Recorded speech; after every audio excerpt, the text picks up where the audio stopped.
أما بعد فأعوذ بالله من الشيطان الرجيم بسم الله الرحمن الرحيم إن الله يحب التوابين ويحب المتطهرين صدق الله العظيم.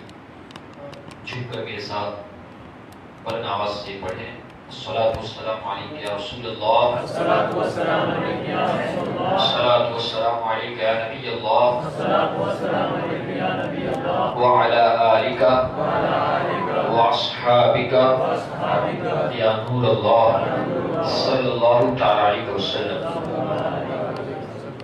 فقار محترم، جی تو یہ چاہ رہا تھا کہ اب نام بھی ہے اس فہرست کے اندر، لہذا موجودگی میں کسی اور کے ذمے دینا یہ ٹھیک بھی نہیں ہے. اللہ تعالیٰ کا فضل ہے کہ ہم سنا رہے ہیں اور آپ سن رہے ہیں. اللہ تعالیٰ سب کو صحت و عافیت کے ساتھ عمر خضر نصیب فرمائے. گزشتہ سے پیوستہ جماعت المبارکہ کو منی مزی ودی کی ڈیفینیشن آپ کے سامنے بیان کی تھی. کچھ لوگوں کے لیے ٹاپک نیا اس لیے تھا کہ علماء تو بیان کرتے ہیں، کتابیں اس ٹاپک سے بڑی بڑی ہیں، اور کچھ لوگوں کے لیے ریہرسل تھا. بہرحال جتنا بھی اس پلیٹ فارم سے اور بالخصوص شیخ الاسلام ٹرسٹ کی طرف سے ہونے والے ساپتاہک اجتماع میں جو بھی بیان کیا جاتا ہے، اگر دریا نہ صحیح چلو نہ صحیح تو قطرہ ہی صحیح. اس طریقے سے آپ آتے رہیں انشاءاللہ. آج بھی مختصر میں اور اجمال طہارت کے حوالے سے کچھ روشنی ڈالنے کی کوشش کرتا ہوں. اللہم رب اشرح لی صدری ویسر لی امری واحلل عقدۃ من لسانی یفقہوا قولی. رفیقان محترم، اللہ تعالیٰ ارشاد فرماتا ہے ان اللہ یحب التوابین ویحب المتطہرین. بے شک اللہ توبہ کرنے والوں کو اپنا محبوب بناتا ہے، ان کو پسند فرماتا ہے. پھر فرمایا ویحب المتطہرین، اور پاک اور صاف ستھرے رہنے والوں کو بھی اللہ تعالیٰ محبوب بنا دیتا ہے. جگہ جگہ قرآن مجید میں اللہ نے یہ توبہ یہ بھی کیا ہے؟ ایک ہے ظاہری خوبصورتی، ظاہری پاکیزگی جسے ہم ایکسٹرنل کہہ سکتے ہیں، اور ایک ہے باطنی انٹرنل. تو یہ بھی ضروری ہے، اور یہ میں سمجھتا ہوں ظاہر سے زیادہ باطن کی زیادہ ضرورت ہے. یہ موسٹ امپورٹنٹ ہے. باطن کی شرک سے پاک ہونا چاہیے، اور گناہ صغیرہ و کبیرہ سے پاک ہونا چاہیے، بدعمالی اس طریقے سے. تو یہ سب کیا ہے؟ اس پر جو زنگ لگتا ہے ان چیزوں سے، تو اللہ تعالیٰ جو بندہ اس سے توبہ کر لیتا ہے، اگر لت لگ جائے تو اللہ اس کو توبہ کرنے والے کو بھی اللہ محبوب بنا لیتا ہے. تو یہ تو ہو گئی انر سیلف، جو ہمارا آؤٹر سیلف ہے، جو ہمارا ظاہر ہے، تو وہ بھی کیا ہے کہ پاک ہونا چاہیے. اور اسلام تو ایک پراکرتک مذہب ہے، ایک دین فطرت ہے، اور اسلام بندے کو ہر ایسے امور بجا لانے کی ہمیں حکم دیتا ہے کہ جو عین فطرت کے مطابق ہو. اسی میں سے یہ سوچھتا، یہ نظافت، یہ طہارت، یہ کلین لائنس، یہ سب کیا ہے؟ یہ خود اس کو فطرت اس کا تقاضا کرتی ہے کہ جب دین فطرت اسلام ٹھہرا تو اس بات کا تقاضا کرتی ہے کہ اس دین فطرت کا ماننے والا بھی سوچھ رہنا چاہیے، وہ ابھی نظافت و طہارت کا پابند رہنا چاہیے، چونکہ یہ فطری چیز ہے. تو قرآن مجید میں اللہ نے جا بجا اور حدیث رسول صلی اللہ علیہ وسلم میں مصطفیٰ نے الگ الگ انداز کے اندر مختلف بیانوں کے اندر امت کو یہ طہارت کے اوپر اور سوچھتا کے اوپر آپ نے بڑا ابھارا. جیسے کہ اللہ تعالیٰ فرماتا ہے ان اللہ یحب التوابین ویحب المتطہرین، کہ بے شک اللہ توبہ کرنے والوں اور پاک صاف رہنے والوں کو اللہ پسند فرماتا ہے. اور یہ تو بہت بڑی بات ہو گئی. ہم جس ٹاپک کو لے کر چل رہے ہیں کہ طہارت کے حوالے سے، کیونکہ ہمارے جب طہارت بولا جاتا ہے تو ایک سینس ہمارے ذہن میں آتا ہے، بھائی کیا وضو، غسل، حیض، نفاس، منی، نجاست غلیظہ، نجاست خفیفہ، یہ ساری چیزیں ذہن میں آتی ہے. ٹھیک ہے، یہ تو ہے ہی اپنی جگہ کہ اگر یہ ہے تو انسان اس طہارت کو من ہو ہی نہیں سکتا ہے. لیکن اسلام نے تو یہاں تک کہا ہے کہ تم میں سے کوئی شخص بدبودار چیز کھا کر مسجد میں نہ آئے، اس لیے کہ اس کے منہ سے جو بدبو نکل رہی ہے جب وہ نماز پڑھے گا تو اس کے پڑوس میں کھڑے رہنے والے مصلی کو تکلیف ہوتی ہے، تو جس سے مصلی کو تکلیف ہوتی ہے اس سے اللہ کے معصوم دوری فرشتوں کو بھی اذیت ہوتی ہے۔ کیا فرمایا؟ صاف کر کے آیا جائے۔ پھر یہ بھی حکم آیا طہارت کے حوالے سے، آپ دیکھیں کہ اللہ کی رحمت کے فرشتے اس گھر میں داخل نہیں ہوتے ہیں جہاں جاندار کی تصویر ہو، جہاں کتا ہو اور جہاں جنبی ہو، یعنی وہ کہ جس پر نہانا فرض ہو چکا ہے، غسل جس پر واجب ہو چکا ہے۔ تو آپ سمجھ سکتے ہیں کہ اسلام نے طہارت پر کتنا زور دیا، کیونکہ بغیر طہارت کی آپ اگر پاک نہیں ہوئے تو نماز، سجدے، اٹھک بیٹھک، پیشانیاں جھکانے کا اس کا کوئی فائدہ نہیں، کیونکہ بنیادی چیز طہارت۔ آپ دیکھیے اسلام کے جو بیسک پرنسپل ہے 5، تو ایمان لانے کے بعد سب سے زیادہ بنیادی اور اہم فریضہ وہ نماز ٹھہرا۔ روز محشر کے جان گداز نبوت اور بڑی پوشی سے نماز نبوت، سورج آگ برسا رہا ہوگا، زمین تانبے کی ہوگی، سب سے پہلے اللہ کی بارگاہ سے سوال ہوگا، نماز کے بارے میں سوال ہوگا۔ لیکن وہ نماز کے سلسلے میں کیا کہا گیا ہے کہ مفتاح الصلاۃ الجنہ، نماز کی کنجی، جنت کی کنجی کیا ہے؟ نماز ہے۔ اور مفتاح الصلاۃ الطہور، اور طہارت، اور کہا کہ جنت کی کنجی نماز ہے اور نماز کی کنجی طہارت ہے۔ یہی وجہ ہے کہ اگر کوئی بندہ بغیر طہارت کے، اب کوئی یہ نہیں کہہ سکتا بھائی مجھے مسئلہ نہیں معلوم تھا، ٹریفک کے رول ہر کوئی بندہ نہیں معلوم ہوتا، اس کے بعد بھی چالان کٹ جاتا ہے، اس کا رسک دے دی جاتی ہے، اب تجھے معلوم ہو یا نہ ہو۔ تو دنیا کے معاملے کے اندر جب نہیں چلتا ہے تو پھر حقیقی بادشاہ کی بارگاہ میں یہ سب بہانے نہیں چلنے والے۔ سیکھ اس لیے فرمایا گیا کہ ماں کی گود سے لے کر کے قبر میں جانے تک تم علم دین کو حاصل کرو۔ یہ شیخ الاسلام ٹرسٹ کی طرف سے اور دیگر تنظیموں کی طرف سے اجتماع اور یہ محفلیں اس لیے قائم کی جاتی ہے کہ آپ آئیں اور علم دین سیکھیں۔ کتاب میں سے نہیں سیکھ سکتے ہیں کیونکہ اس کے لیے معلم کا ہونا ضروری ہے، سکھانے والے کا ہونا ضروری ہے۔ اور فوق کل ذی علم علیم، اللہ تعالیٰ نے ہر علم والے پر ایک اور علم والا رکھا ہو۔ تو آپ آ رہے ہیں یہاں پر سیکھنے کے لیے آ رہے ہیں، بغیر طہارت کی جان بوجھ کر اگر کسی نے نماز پڑھ لی کہ بھائی نہیں بھائی سب ہو جاتی ہے، نہانا اس پر فرض تھا یا وضو نہیں کیا بولے سب چلتا ہے۔ یاد رکھیں اسلام وہ مذہب ہے کہ ان الدین عند اللہ اسلام، ادیان تو بہت سارے ہیں لیکن سب سے زیادہ لوگ پڑھیا اور اللہ کے یہاں سب سے محبوب اور پسندیدہ دین جو ہے وہ مذہب اسلام ہے، وہ اسلام۔ تو یہاں اسلام میں نہیں چلے گا کہ اور لوگوں کے وہاں جاؤ تو کہیں بھی انٹری ری انٹری سب کچھ ہو جاتا ہے، نہ یہاں ایسا نہیں ہے۔ یہاں صرف اور صرف پاکیزہ لوگوں ہی کا اللہ تعالیٰ قبول فرماتا ہے۔ ارے ہمارے تو سرکار و خیرات کا بھی یہ معاملہ ہے، اگر کوئی حرام کمائی سے کمائے اور کہیں صدقہ دے دیا تو فرمایا گیا حرام کا مال بغیر ثواب کی نیت سے دے دے، وہاں بھی ثواب کی نیت نہیں رکھنا ہے۔ تو یہ تو اللہ کی بارگاہ میں سر جھکانے کا معاملہ ہے، اہم ایمان کے بعد نماز کی فریضے کا نام ہے۔ تو بغیر طہارت کے کسی نے پڑھ لیا بھائی ہو جاتی ہے نماز، تو فرمایا علماء فرماتے ہیں، علماء نے ایسے شخص کو کافر لگا، کافر لکھا ہے بغیر طہارت کے۔ یہ کہ بھائی نماز ہو جاتی ہے، ایسا عقیدہ اور ایسے عمل کے ساتھ نماز پڑھنے والا علماء نے اس کو کافر قرار دیا۔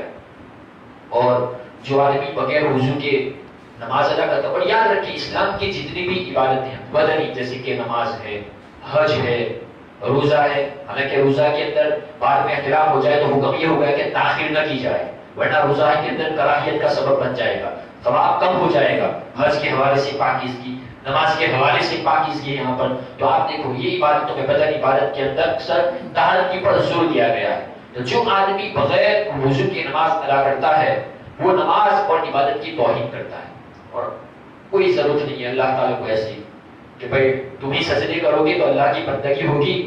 یاد رکھیں اللہ کے دونوں فرشتے جب سے اللہ نے ان کو پیدا کیا تب سے کوئی سجدے میں ہے اور کوئی رکوع کے اندر ہے، اور لوگ اگر سلام پڑھنا چھوڑ بھی دے جب سے اللہ نے نبی کی بارگاہ میں صلاۃ و سلام کے فرشتوں کو قیام کرا، صبح قیامت تک نبی کی بارگاہ میں لاکھوں اور کروڑوں سلام پہنچتے رہے۔ ماں و شما کی کوئی حاجت نہیں ہے وہاں پر، یہ ہم جو کر رہے ہیں وہ اپنے لیے کر رہے ہیں۔ تو جو شخص بغیر وضو کے نماز ادا کرتا ہے وہ نماز اور عبادت کی توہین کرتا ہے۔ آقا کریم صلی اللہ علیہ وسلم غالباً نماز فجر الف لام میم غلبت الروم فی عدد العظیم، یہ 21ویں سپارہ کی سورہ ہے، 21ویں سپارہ میں سورۃ مبارکہ ہے۔ آقا کریم نماز فجر میں اس کی تلاوت فرما رہے تھے تو حضور صلی اللہ علیہ وسلم کو اشتباہ لگ گیا، شبہ ہو گیا رکعتوں کے سلسلے میں ہوگا،